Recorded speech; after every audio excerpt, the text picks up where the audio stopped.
of trusting the people of India. Remember, one of the first decisions was you don't need to notarize a document. Right. It was crazy. A Xerox copy needed a notary and you spend money, go and sit before and plead with somebody.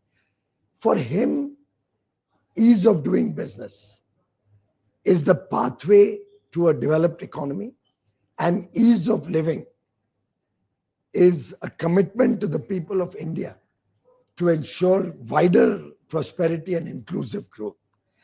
And these decisions yesterday have happened over a sustained 11-year journey of taking a broken, fragile 5 economy to become the top 5 economy of the world, soon to become the 3rd largest by 2027. An economy that was low on growth, high on inflation, an economy that was starved of foreign exchange, with a completely broken banking system, an economy where there was no hope, investments were falling, Right. Our passport had no respect anywhere in the world. Inheriting that from the Congress, Prime Minister Modi, brick by brick, step by step, brought reforms, brought changes, showed that he trusted the people of India, focused on better quality of life for the poorest of the poor, through various initiatives, brought social security into their lives, got 25 crore people out of poverty, faced the crisis of COVID admirably, without letting the economy collapse as happened in many other developed nations. In fact, bouncing back so well that for 4 years now, we are the fastest growing large economy. Last quarter was 7.8% growth, Yes. with only 1.55% inflation. Who could have imagined, if you look back at 2014, Rahulji, Yes. that in a decade, this country will transform so rapidly, Right. so beautifully, and a foundation will be created on which a $4 trillion economy aims to become a $30 trillion economy by 2047. That, I think, is Prime Minister Narendra Modi's very astute handling of the economy, and this transformative steps that he had alluded to in his 15th August address, of course, is a labor of love. It's happened over many months of hard work. Yes. The Finance Ministry, Nirmala ji, the groups of ministers from the states, Absolutely. the groups of secretaries, all working, recognizing that now compensation cess will no more be required. We got the elbow room to be able to give this huge bonanza, Right. and give our consumers the opportunity to spend more and give a boost to the Indian economy. So we'll discuss all these points one by one. But first, let's stay with GST for a moment. How do you think there was also, income tax cuts, for the bonanza for the middle class in the last budget, followed by now rationalization of GST, a long-standing demand. Like you said, it's taken months of, work on it. Are you sure that this is, how confident are you that this is going to spur demand, spur consumption, and also eventually investment? It's very logical, Rahulji. Take, for example, the reduction in cement from 28% to 18%. Yes. It suddenly brings down the cost of real estate and building a home. Prime Minister Modi has already provided a free home to 4 crore brothers and sisters, families in the country, another 2 crores more in the coming 4 years, 4-5 years. A reduction in cement price also helps the middle class now get the ability to own an affordable home. When you reduce the price for tractors, tractor parts, all other farm equipment, you are helping the farmer modernize, helping him improve his productivity. Right. When you make the two-wheeler cheaper or a small car cheaper of 1200 cc, the aspirational middle class, the young man and woman who wants to have a two-wheeler, gets encouraged and is able to afford to buy a two-wheeler, with interest rates also simultaneously coming down, Yes. thanks to low inflation, and loans becoming cheaper and easily available, Right. in a strong banking system that we have today, not what we had in 2014. When the housewife goes out into the market, almost every product of daily use, all food products, all processed goods, foods, all material that is required for our kitchen, foodstuffs, utensils, everything will see a transformational reduction in prices. And industry has committed to us that they will make sure that the full benefit is net of input taxes is passed on to the consumers. So consumers are in for significant gain, and I'm very, very confident. And how are you sure of that? How will you ensure that the industry There is are passed? enough tools. There have been cases of profiteering in the past. So. Few and far between. Otherwise, our experience is you can trust industry. Prime Minister Modi's biggest strength has been that he has trusted industry and they've never let him down.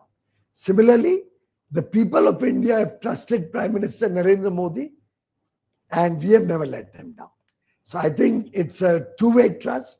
Industry has, across the country, every sector, assured the government that they will be with the government. They recognize lower taxes, lower prices will give buoyancy to demand, and higher demand leads to higher taxes, and ultimately higher demand also promotes more investment because the demand leads to more manufacturing in India.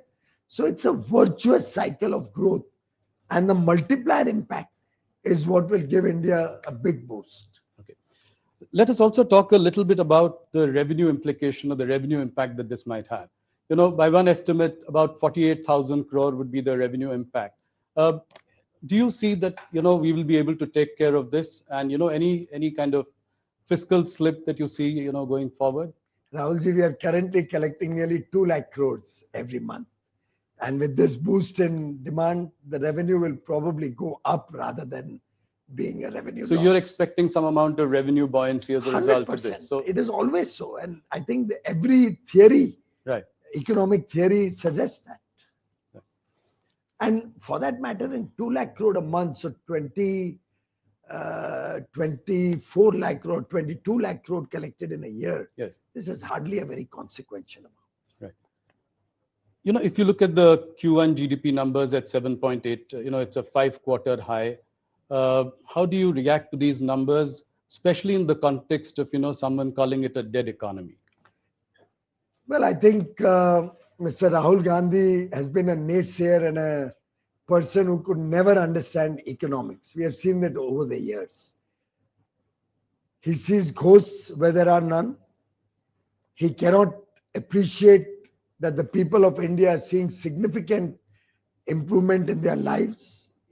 He has not yet been able to reconcile that the people of India have voted him out 3 times in a row.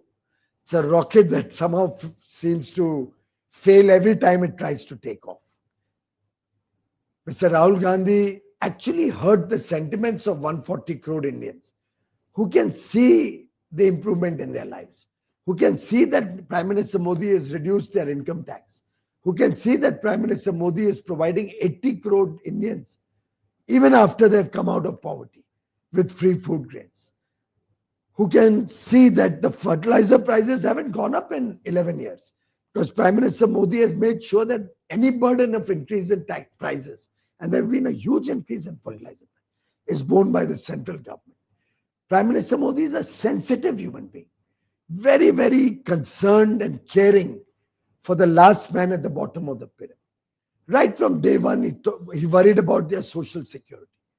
Right from day one, he committed his government to the poor, to the marginalized sections, to the unbanked sections of society. After all, what was Jan Dhan account? He made the bank doors open for every citizen of this country. Right. What was Ayushman Bharat? And finally, even everybody above 70 getting free healthcare. So today, 65 crore, 62 to 65 crore brothers and sisters, and everybody above the age of 70 included, is eligible for free healthcare. With the reduction of premium GST on premium on life and health policies from 18% to 0. Yes. It's a massive reduction. Right. The middle class will get an ability to buy more insurance and secure their future, their health, and an unfortunate incident in their lives or anybody in their family's lives. So I think it's a very concerted effort. Over the years, in a very smart fashion, while making sure the sanctity of the fundamentals of the economy remains strong, while making sure we don't slip back, Right. but only power on for a brighter and brighter future for every Indian in India. I think Prime Minister Modi has clearly shown that good economics can also be equal to good politics. The old adage of the Congress, which itself used to always be looking at very, very low ambition ideas, which was full of scams and scandals, the Colgate, the telecom scam, the Commonwealth Games scam, the Antrix Devas, the list goes on and on.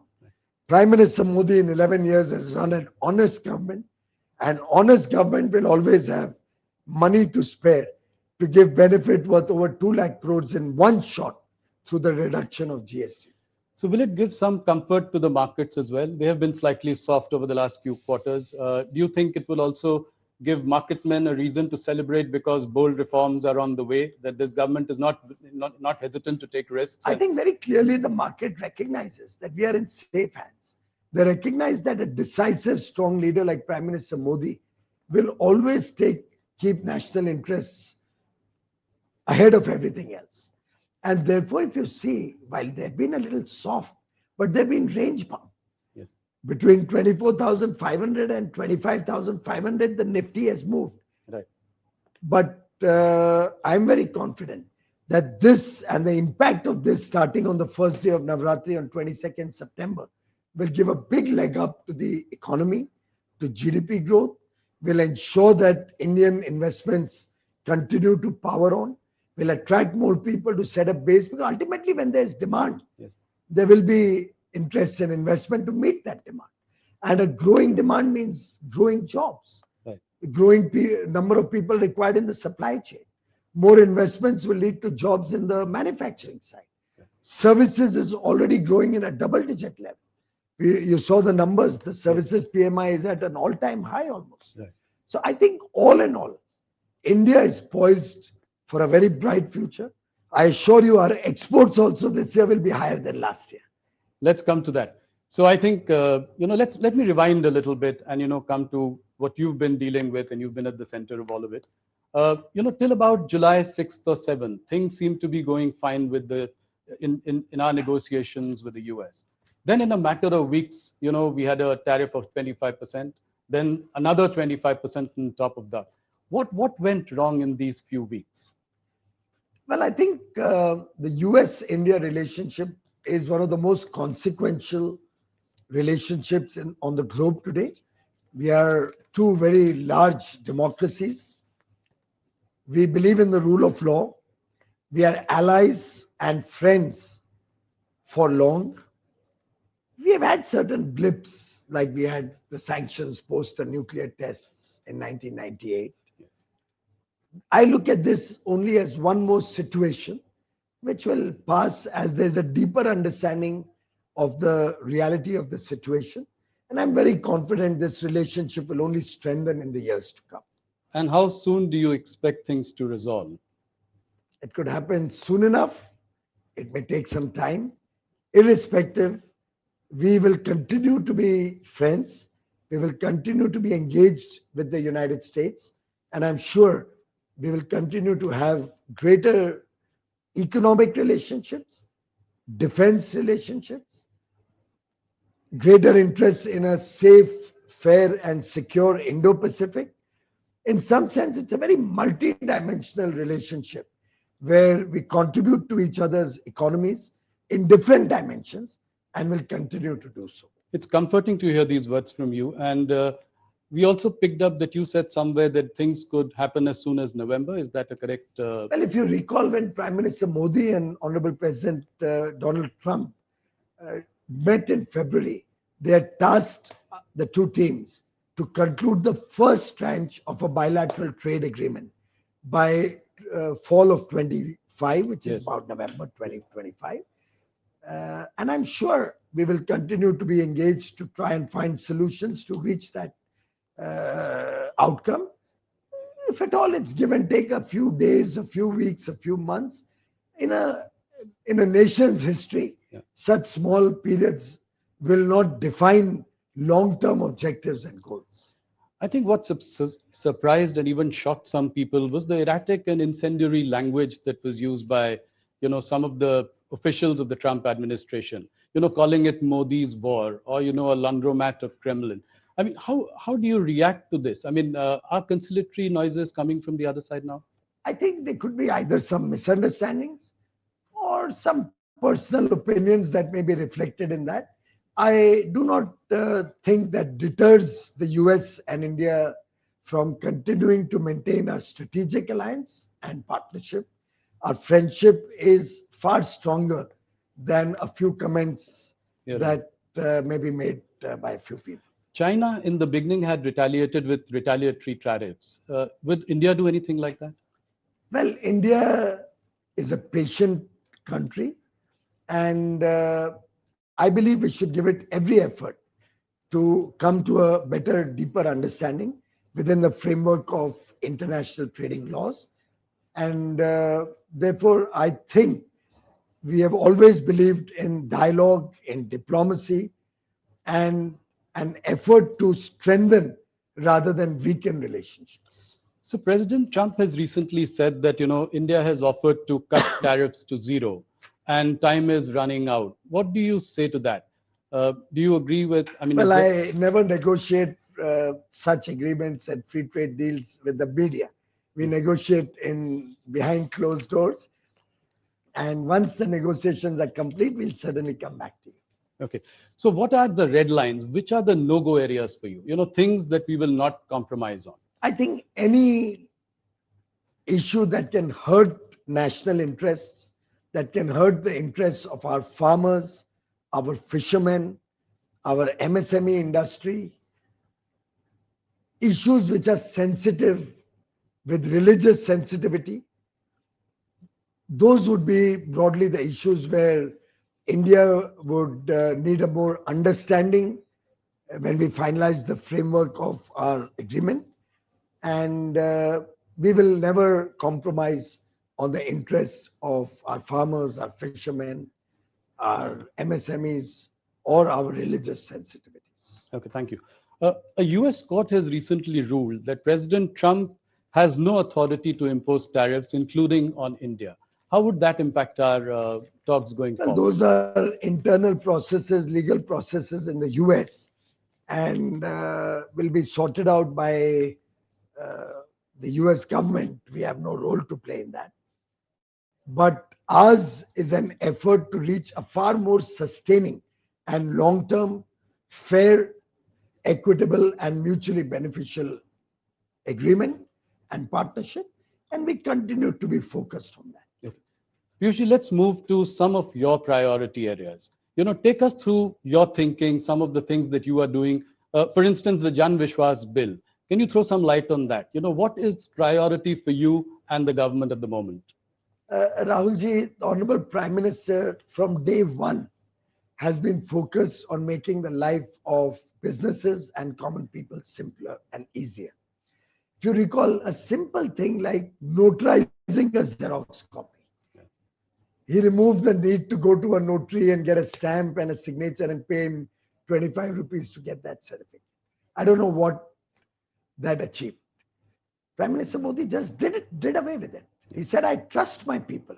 If they're signing that this is a true copy of the original, I trust them. If you recall, there have been so many scandals and people have been in jail for scandals around government jobs. Yes. In Prime Minister Modi's regime, no such scandals because he simplified and made the whole process totally transparent. For example, now the class 3 employees don't have to go through an interview. It's on merit based on their written exam and their academic performance that they can get a job. The whole nation today has the confidence that when they or those who desire to have a government job or a job in the railways or a PSU will not be discriminated against. Nobody has to use influence or any rent seeking to get a job. This honesty in government has helped us earn the trust of the people And Prime Minister Modi has always trusted industry, business, entrepreneurs, the youth, the people of India, the citizens of India. And therefore, throughout his tenure, he has tried to decriminalize laws. For small misdemeanors, you don't need to go to jail. You know, there used to be a law at one point of time that if an employee of the Delhi Municipal Corporation, a sewage cleaning employee or an employee was involved in Swachhata in the Delhi Municipal Corporation, was absent for 1 month, he could go to jail for that. Right. Now, those kind of obsolete laws needed to be addressed, and he's removed over 1,500 obsolete laws. We have identified many more which we plan to remove. He has decriminalized several sections and provisions of the law through Jan Vishwas Bill 1, which is working admirably. Now we've come out with Jan Vishwas Bill 2, and Jan Vishwas is a two-way Vishwas. The government trusts the people of India because the people of India trust the Prime Minister Narendra Modi and his government. And it is that trust which encourages us. The second Jan Vishwas Bill already has 355 provisions being decriminalized. And he has directed us to look for many more. And you'll be happy to know my department has already identified 500 more, which can be decriminalized. Similarly, we are looking at reducing compliance burden, making process and procedures simpler, reducing the paperwork, bringing things online.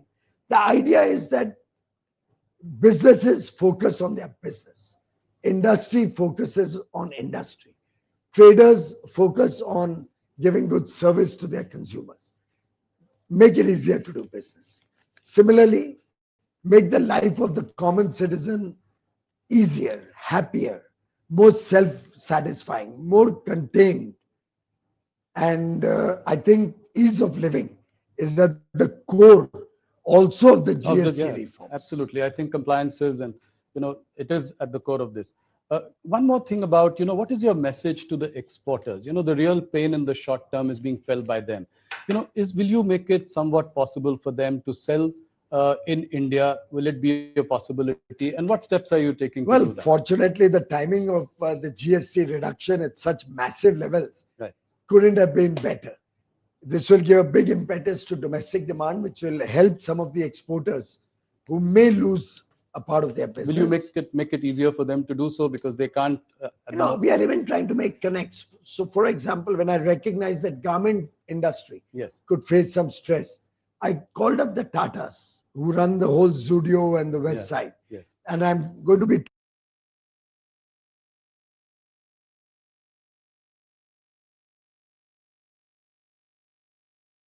talking to all other high street malls or retail large-scale outlets to see if they can help these garment exporters by buying their produce and making it available at affordable prices. So high quality at affordable prices, now at reduced GST rates, will make it a great story to run. So you will remove the restrictions on them to sort of... Absolutely. We are trying to make it easier that they can supply in the domestic market. It's a part of one of the reforms we are working on. Similarly, I'm in dialogue with 50 countries. Our missions are working in 50 countries, which we have identified through data analytics and artificial intelligence on the data of import and export of all other nations, to identify where our products, which will need a market, can be offered. And in lieu of that, what we can buy from those countries who may also be stressed similarly. So for example, the UAE minister and I, over our meetings on Friday, Saturday last week, identified people, identified areas.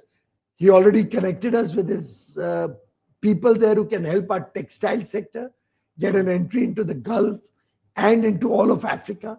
He sent me connects with the seafood industry there. I'm mounting a delegation to visit UAE to connect with those people. 18, 19, we have the high-level task force on investments dialogue in UAE, where I'll be taking a large business delegation, identified sectors where we can support our exporters to get new markets. We'll be looking at fast-tracking our free trade agreements with other regions. We are doing a second tranche in Australia. We'll soon announce closure of Oman. New Zealand will also close by the end of the year. My Commerce Secretary was in Brussels last 2 days. Their teams are down on Monday for the next round of negotiations. The Trade Commissioner of European Union, Maros Sefcovic, will be in India on the 11th and will be spending 3 days together to speed up and conclude the European Union FTA. So I have the four-nation FTA, EFTA, Switzerland, Iceland, Norway, and Liechtenstein, which comes into effect as near as 1st of October. I see. As soon as Navratri gets over, or on the last day of Navratri, we'll have the EFTA agreement come into force. UK has been executed. Oman will be announced. Chile, Peru, Eurasia terms of reference are finalized. By 4th or 5th of October or 6th of October, I'm in Qatar to finalize terms of reference with Qatar. The Prime Minister of Singapore is in India today. Yes, I believe you had lunch with him. We had lunch and we had extensive discussions with their teams to see what we can do. And they've already committed to take in more chicken and eggs and poultry. Okay. I talked to them about seafood and they said, we love the taste of Indian fish and Indian shrimp. Oh. So I've told them to my High Commissioner who returns tomorrow to put together a group of seafood importers, and I'll mount a delegation to Singapore very soon. Similarly, Latin America, huge potential for our exporters. So sky is the limit. This will help us expand. And as I said earlier, exports this year will be higher than last year. How do you say that? You know, the various estimates that exports are $90 billion and they'd probably come down to $50 billion. We, in fact, informally chatted about it. So how much have we achieved so far, and then what is the target? You know, sometimes I wonder at all these so-called experts and economists, friends from the media, coming up with such calculations, which I would say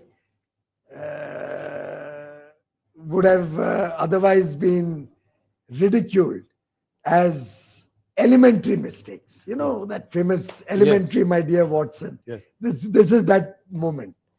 We've already had 5 years figures in our hand, right, from April to August. Right. Even to the United States, our exports have already crossed 40 or $43 billion. Already crossed, okay, which was 86 last year. And we still have 7 months to go. The reciprocal tariffs are not across the board. Right. They're on about 55 or 60% of the yes. exports. Similarly, newer trading arrangements are coming into play. Newer markets are opening up. The actions on tariff are on many other countries. So which opens up opportunity for many other countries to provide us some goods that we may require in return for taking from us the goods that they require. Right. So that is what I alluded to. That yes. We are looking at 50 nations and where we have trade complementarity. So services exports continues to grow across the world. The US is a very small share of our services exports. So I think we are in a sweet spot. Tourism is growing. Yeah. International tourists are coming in large numbers. I'm very confident that our exports this year will be more than last year. You make a very big point here. Any impact on GDP, Piyush? By various estimates, people are again saying 10 basis points to about 100 basis points could be the impact on GDP. Well, anybody who said 100 basis points, I think you should really bring him on your show and ask him to justify that. Do you think there is India is predominantly a domestic economy. Right. Our exports as a part of our overall GDP are still relatively small. Right. And our imports are much larger than our exports. Yes. So net, actually imports are deflating the Indian GDP growth.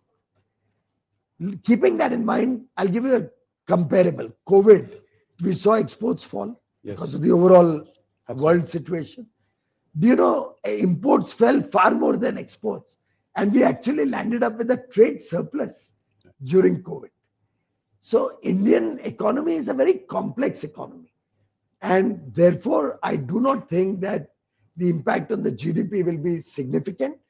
Whatever little impact it could have, and drill it down. Yeah. Drill it down to the goods affected by GST. By the, yeah. Within that, you'll find gems and jewelries, $13 billion. What's the value add? Still very small. Right. And it's an area where I look for alternate markets in the Gulf, for example, in the eastern part of the world. So we'll be able to make up several products which will have a huge increase in demand domestically. We'll make up for that. The value add, if you see holistically on the total exports impacted by one nation's action, are not significant enough to hurt the Indian GDP story, which is the world's fastest growing large GDP. I'm very confident that collectively, with the effort of 140 crore Indians now committed to go Swadeshi, now very, very charged that I will buy goods made in India. And Prime Minister Modi has very nicely defined it. Yes. He said, देश की मिट्टी में बना माल और देश के हमारे भाई बहनों के खून पसीने से बना हुआ माल. Yes. Yani goods made on Indian soil by the sweat and toil of our Indian labor, Indian workers. The ownership doesn't matter. Doesn't matter. That's the Let the definition. investment come from all over the world. Yes. As long as it adds jobs, economic activity in India, it's a made in India product. And by the way, if you see Prime Minister Modi's work, you will see in that the vision and mission of Mahatma Gandhi. Mahatma Gandhi wanted Swachhata. For years, the nation yearned for that Swachhata, desired it, but never saw it. We would praise Singapore. We would praise other parts of the world, Europe, America, UAE. But nobody did anything about Swachhata till Prime Minister Modi came into power. Mahatma Gandhi's mission used to be Swachhata. Mahatma Gandhi wanted everybody to have a decent place Yes. for their daily routines. Pradhan Mantri Modi built 12 crore toilets, took a toilet to every school, every college, so that nobody has to face the indignity of going into the fields for their daily Of course. routines. No, that was a big initiative. Mahatma Gandhi always spoke about Swadeshi. Yes. He actually built the freedom movement around Swadeshi. Lokmanya Tilak was a big proponent of Swadeshi. He always wore khadi. Mahatma Gandhi ji, Sardar Vallabhbhai Patel, they all promoted khadi. After independence, the first prime minister to promote khadi, or rather I would say the second, after Lal Bahadur Shastri, is Prime Minister Modi. And relentlessly he has promoted khadi. Relentlessly he's been in the pursuit of Swadeshi. Absolutely. And now the nation has risen as one to promote Swadeshi. I appeal to your channel. Yes. All our Indian brothers and sisters, all viewers of Network 18, please commit yourself to Swadeshi.